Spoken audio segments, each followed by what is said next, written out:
अहिंसा का पुजारी, सत्य की आलोचना करने वाला, ईमान का पाठ पढ़ा गया हमें, वो बापू लाठी वाला।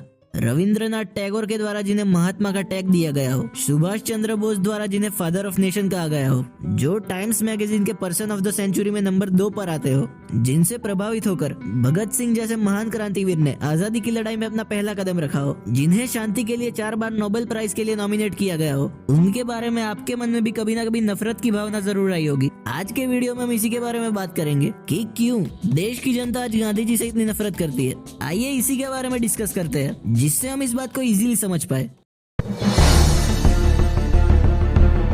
अहिंसा। गांधी जी कहते थे कि अगर कोई तुम्हारे एक गाल पे थप्पड़ मारे तो दूसरा गाल आगे करो, तुम्हें उस थप्पड़ के बदले प्यार मिलेगा। और ये बात उस समय की है जिस समय पूरी दुनिया में जंग का माहौल था। इस वजह से सुभाष चंद्र बोस ने गांधी जी से सेना को इकट्ठा करने की बात कही, जिससे वर्ल्ड वॉर के बहाने अंग्रेजों को देश से भगाया जाए। लेकिन गांधी जी अपनी अहिंसा वाली बात से जरा भी नहीं हिले। इसके कारण थोड़े से मतभेद के कारण सुभाष चंद्र बोस को गांधी जी ने अपने से अलग कर दिया, क्योंकि वो जानते थे कि अगर बोस को उन्होंने अपने साथ रखा तो उनका कद सुभाष चंद्र बोस के आगे काफी कम हो जाएगा, क्योंकि हिंदू हो या मुसलमान सभी लोग सुभाष चंद्र बोस की बात सुनते ही मान लेते थे। इतना सम्मान लोगों के अंदर नेताजी के प्रति था। गांधी जी से अलग होकर उन्होंने फिर जर्मनी और जापान की मदद से आजाद हिंद फौज की स्थापना की। ये वो फौज थी जिससे अंग्रेज सबसे ज्यादा डरते थे, क्योंकि ये अहिंसा में बिलीव नहीं करते थे। ये वो फौज थी जो सीधा मारना शुरू कर देती थी। गांधी जी इस बात को अपोज करते थे, और वो तो देश में सिर्फ पुलिस से ही खुश थे। उनका मानना था कि उनकी पार्टी विश्व शांति का प्रतीक है और देश को कोई भी प्रकार की आर्मी या बॉर्डर सिक्योरिटी फोर्स की जरूरत ही नहीं है।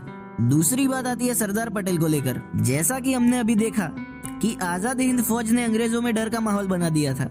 इस वजह से अंग्रेजों ने देश को छोड़कर जाने का और शासन कांग्रेस कमेटी को देने का तय किया था। उस टाइम पर कांग्रेस कमेटी ने 1946 में एक इलेक्शन कंडक्ट करवाया, जिससे जो भी इलेक्शन जीतेगा वो पार्टी का अध्यक्ष बनेगा और आगे जाकर पहला प्रधानमंत्री बनेगा। उस टाइम पर 15 में से 12 वोट सरदार पटेल को मिले थे और 3 वोट किसी अन्य मेंबर को मिले थे। यहाँ पर जवाहरलाल नेहरू को एक भी वोट नहीं मिला था, क्योंकि भारत जब छोटे छोटे हिस्सों में बटा हुआ था तब सरदार पटेल ने सबको एक करके अखंड भारत का निर्माण किया था।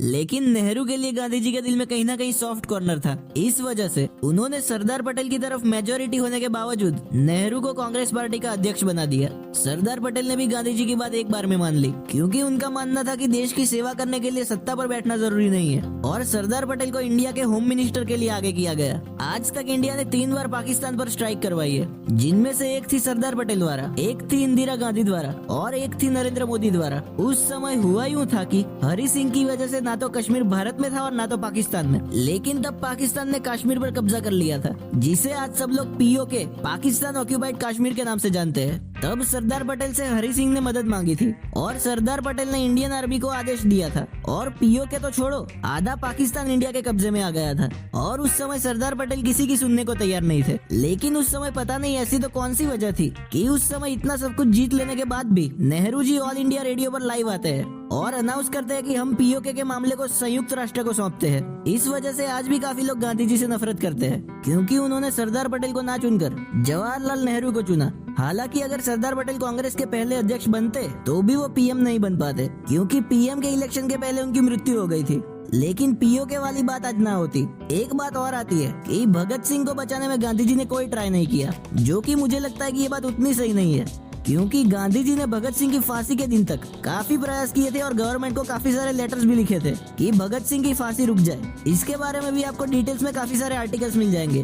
भगत सिंह और गांधी जी की बस सोच अलग थी, बाकी दोनों के दिल में एक दूसरे के प्रति काफी सम्मान था। काफी लोगों को लगता है कि आजादी सिर्फ गांधी जी ने दिलवाई थी, जो कि एकदम गलत है। हाँ, आजादी दिलवाने में गांधी जी का एक महत्वपूर्ण योगदान है, लेकिन हजारों क्रांतिकारी, सुभाष चंद्र बोस, सरदार पटेल, वीर सावरकर और उनके जैसे कई लोगों के बलिदान की वजह से अंग्रेज देश छोड़कर भागे थे। इसलिए जब देश को आजादी दिलवाने की बात में सिर्फ गांधी जी का नाम आता है, इस वजह से ज्यादातर लोग गांधी जी से नफरत करते हैं। कुछ लोगों का ये मानना है कि अंग्रेजों द्वारा गांधी जी को पैसा देकर इंडिया बुलाया गया था, जो कि ये बात मुझे एकदम गलत लगती है, क्योंकि गांधी जी ने भले ही कुछ गलतियां की हो, उनकी या फिर किसी भी नागरिक की देशभक्ति पर सवाल उठाने का हमको कोई अधिकार नहीं है। गांधी जी के बारे में आपके क्या विचार है, मुझे कमेंट करके जरूर बताना।